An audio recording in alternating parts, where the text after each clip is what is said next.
कैसे भी करके कोमल को यहाँ से दूर जाना था। मौका पाते ही वह निकल चुकी थी। भागते भागते बहुत दूर निकल आई थी। उस रोड पर बहुत सारी गाड़ियाँ जा रही थी कि तभी किसी ने उसे पकड़कर खींचा। अरे दीदी, देख कर चलो ना, अभी बाइक के नीचे आ जाती। कोमल कांपने लगी। उसे लगा जैसे विकास ने उसे पकड़ लिया हो, लेकिन ये स्कूल से लौटते छोटे बच्चे थे। बच्चे आगे बढ़ गए। कोमल को अगर विकास पर शक नहीं होता तब वह भाग भी नहीं पाती। वह होटल में घुसी, तभी उसे संदेह हो गया था। वह बार बार विकास को उसके मामा के यहाँ चलने के लिए बोल रही थी, पर वह सुन नहीं रहा था। फिर भी वह आश्वस्त थी कि उसने घर से भागकर कोई गलती नहीं की है। वह विकास से प्यार करती है। वह जानती है पापा कभी तैयार नहीं होंगे, क्योंकि दोनों की जाति अलग अलग है। जब कोमल वॉशरूम गई तो उसने अपने कानों से सुन लिया, हाँ मेरे साथ भागकर आई है शादी करने। अरे नहीं यार, ऐसे सबसे शादी करता रहूँगा तब तो अब तक मेरी 10 शादियाँ हो गई होती। हा हा हा हा। अगर कोमल उसका फ़ोन नहीं सुन पाती तो आज उसकी इज्जत तार तार हो चुकी होती। सोचकर वह अंदर तक काँप गई। वह अभी तक की घटनाओं को याद करने लगी। अभी कल की ही तो बात है। वह ट्यूशन के बहाने विकास के साथ निकली थी। विकास ने उससे कुछ पैसे लाने को कहा था। माँ के पर्स से 20,000 नकद और माँ के कुछ गहने भी ले लिए थे। उसने सारे पैसे विकास को दे दिए थे। बस इतने ही। विकास ने कहा, और हैं, देती हूँ वॉशरूम से आकर। वॉशरूम में जाते उसे सारा मामला समझ आ गया। जब उसने देर लगाई तब विकास ने पुकारा, कोमल सब ठीक है ना? लेकिन वह भाग निकली। अगर वह भाग नहीं पाती तब उसकी आंखों में आंसू आ गए। उसका मोबाइल तो वहीं छूट गया, चार्ज में लगा रह गया। अच्छा हुआ अब वह मेरी लोकेशन पता नहीं कर लगा पाएगा। अब तक तो उसे पता चल गया होगा कि मैं उसके चंगुल से भाग चुकी हूँ। स्टेशन आकर कोमल तेज़ी से वेटिंग रूम की ओर बढ़ गई। उसने वॉशरूम में जाकर कुर्ती के अंदर छिपाया हुआ छोटा पर्स निकाला, जिसके बारे में उसने विकास को नहीं बताया था।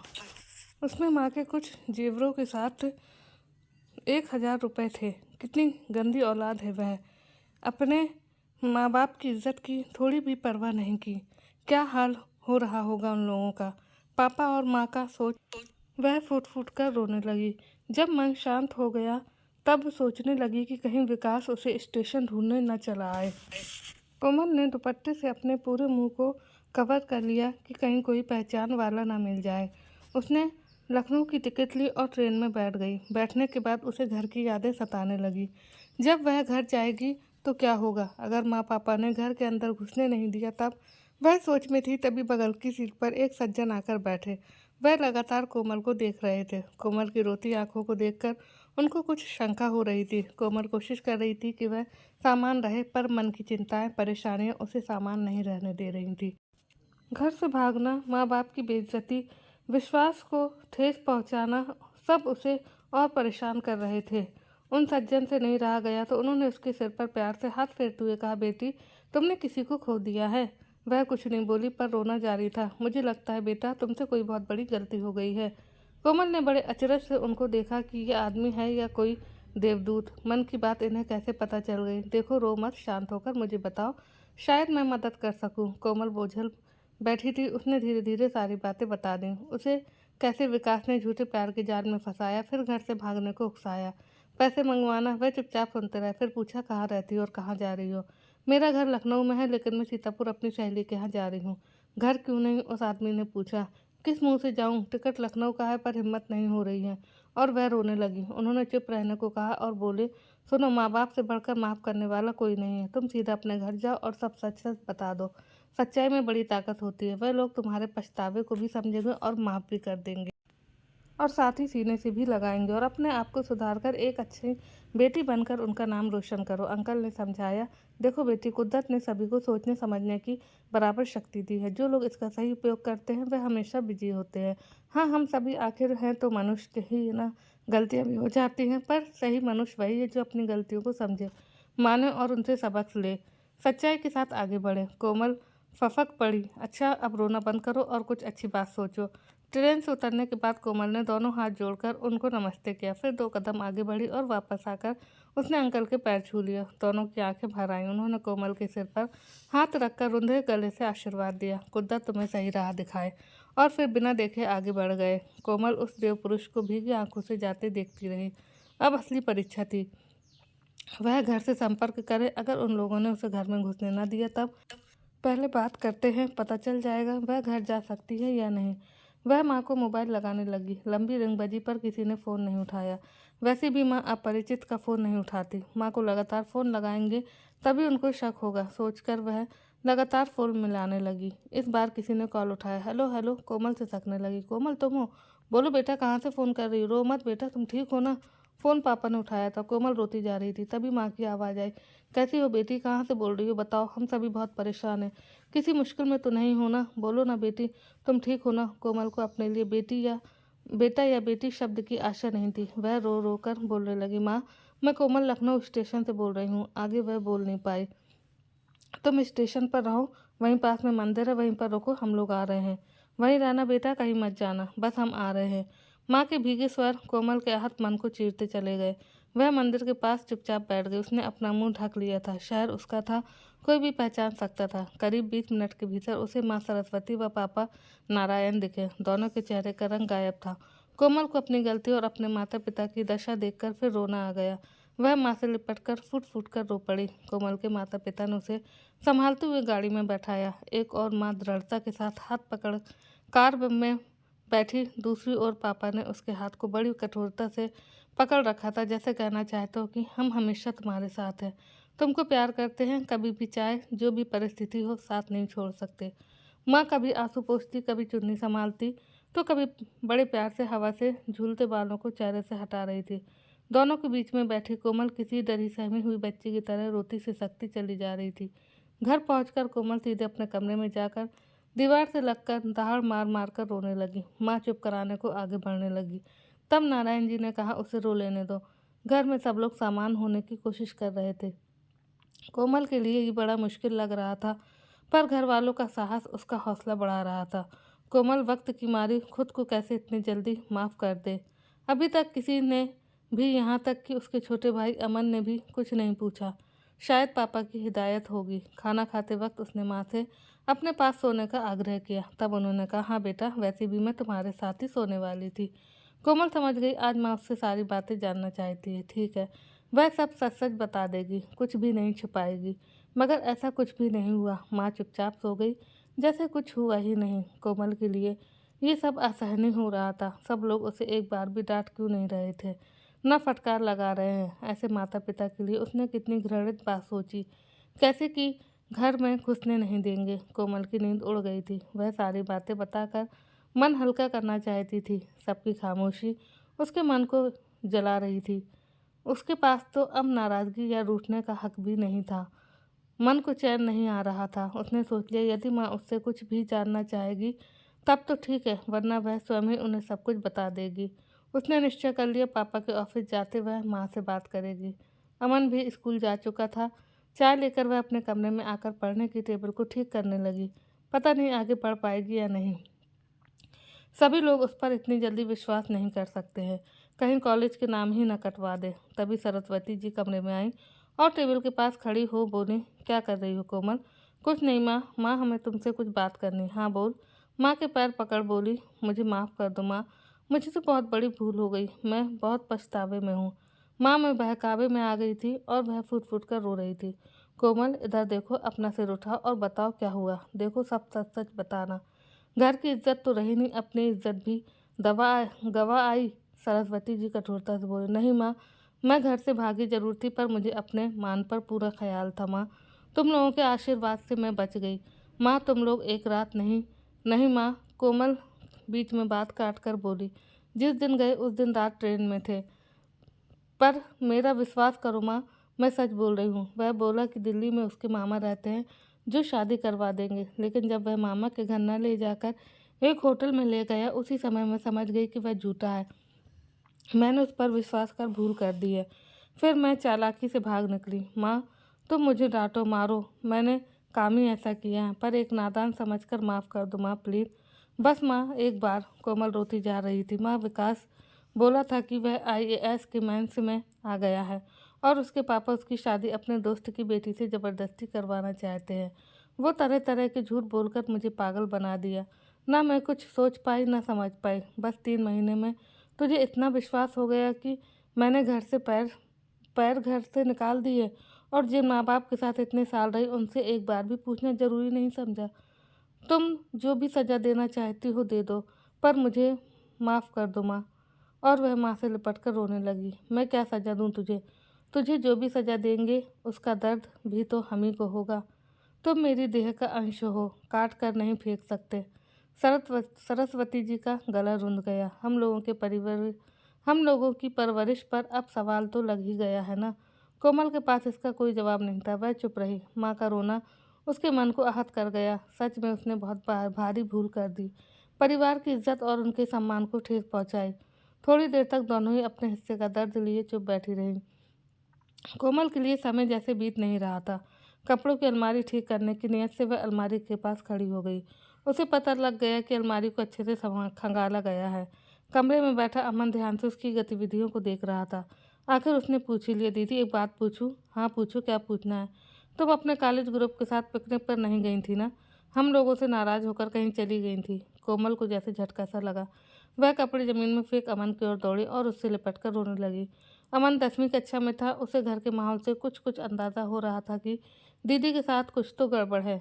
लड़कियां ज़रा जल्दी समझदार हो जाती हैं, लड़के सांसारिक मामलों से थोड़ा अनजान रहते हैं। तुम तो पर्ची में बता दे गई थी, पर सब लोग बहुत घबराए हुए थे। कोमल अमन को कैसे पता है कि वे पता नहीं बस एक नोट लिख कर गई थी कि मैं घर छोड़कर जा रही हूँ। एक दिन रात के खाने के समय नारायण जी ने कोमल से कहा, कल आधार दे देना, नया नंबर लेना है, कॉलेज की पढ़ाई भी अधूरी है तो कल से कॉलेज जाओगी तुम। कोमल की खुशी का ठिकाना नहीं रहा। वह कॉलेज जाने की बात से खुश थी। सरस्वती जी को कोमल के विवाह की चिंता सताने लगी। वह स्वयं कम शिक्षित थी। पहले उनकी इच्छा थी कि वह कोमल को उच्च से उच्च शिक्षा दिलाएं, पर अब परिस्थितियां बदल गई थीं। मन में शंकाओं ने डेरा जमा लिया था कि कहीं वह लफंगा कोमल को हानि न पहुंचाने की कोशिश करे। कोमल की मां ने अपना फैसला सुना दिया। कोमल का जीवन अब सामान हो चला था। वह अपने व्यवहार से सभी को संतुष्ट करने के प्रयास में सफल हो रही थी। वह सबसे अधिक कॉलेज जाने से खुश थी। कोमल एक अच्छी छात्रा थी, अच्छे नंबरों से पास होती थी। कोमल को बस एक बात उससे खटक रही थी कि माँ पापा जल्दी उसकी शादी कराना चाहते हैं। इतना समझ में तो आ गया कि ये शीघ्रता किस कारण से हो रही है। माँ तो उसके उच्च शिक्षा के पक्ष में थी। कोमल की परीक्षा खत्म हो गई थी। खाली समय काटते नहीं कटता। पहले स्केचिंग पेंटिंग का शौक था, लेकिन उस छिछोरे के कारण सब कुछ छूट गया था। उसने स्केचिंग फिर शुरू की। उसके पापा ने उसे स्केच करते देखा तो बहुत खुश हुए। विवाह के लिए लड़के की खोज जारी थी। किसी परिचित ने एक अच्छा रिश्ता बताया। लड़का नोएडा से इंजीनियरिंग की पढ़ाई करके कलकत्ता में कार्यरत था। उसकी एक बड़ी बहन है जिसकी शादी हो चुकी है। माता पिता लखनऊ में हैं। नारायण जी ने पत्नी सरस्वती से चर्चा की। बातचीत शुरू हुई, सारी बात तय हो गई। कुंडली भी अच्छी मिली। बस अब इंतजार लड़के का था। सरस्वती जी ने लड़के की तस्वीर कोमल को दिखानी चाहिए। कोमल देखने के लिए तैयार नहीं थी। माँ मुझे नहीं देखनी है, तुम लोगों ने देखी, मेरे लिए यही काफ़ी है। तुम लोगों से ज़्यादा मेरा भला कौन सोच सकता है। 1 महीने बाद खबर आई कि लड़का 1 सप्ताह के लिए आने वाला है। लड़की को दिखा दिया जाए। बहुत डांट फटकार के बाद कोमल पार्लर गई। शाम को कोमल तैयार हो रही थी। वह बहुत घबराई हुई थी। जब किसी लड़की की शादी की बात चलती है तब उसके दिल में कितनी तमन्नाएं, कितनी हसरतें अंगड़ाइयाँ लेने लगती हैं। पर कोमल के साथ ऐसा कुछ नहीं था। रोमांच का तो नामो निशान नहीं था। अतीत की घटना, आने वाले पल की आशंका, सब मिलकर उसे खुश नहीं होने दे रहे थे। माँ तैयार होकर कोमल को देखने आई। कोमल को देखकर बोली, काजल नहीं लगाया? लगा ले, आंखें सूनी लग रही हैं। समय पर सब लोग निकल गए। रेस्टोरेंट में 3 तरफ से बड़ा सोफ़ा और सामने सिंगल सोफ़ा थे। बीच में बड़ी टेबल थी। बड़े सोफ़े पर माँ और पापा के बीच कोमल बैठी। कोमल को अब घबराहट होने लगी।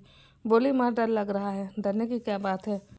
ये समय तो हर लड़की की ज़िंदगी में आता है, सब ठीक हो जाएगा, घबराओ मत, आराम से बैठो। तभी लड़के वाले आ गए। माँ ने कोमल की कोहनी पर स्पर्श करते हुए प्रणाम करने को कहा। कोमल खड़ी हुई। उसने दोनों हाथ जोड़कर प्रणाम किया और एक बार नज़र उठाकर देखा तो उसका मन धक से रह गया। सामने बैठे व्यक्ति को देख उसके होश उड़ चुके थे। ये वही सज्जन थे जो उस दिन ट्रेन में मिले थे और अच्छी सीख दी थी। वह स्तब्ध जड़वत सी रह गई। माँ ने उसे पकड़कर बैठाया। वह महिला कोमल के पास आकर बैठ गई थी।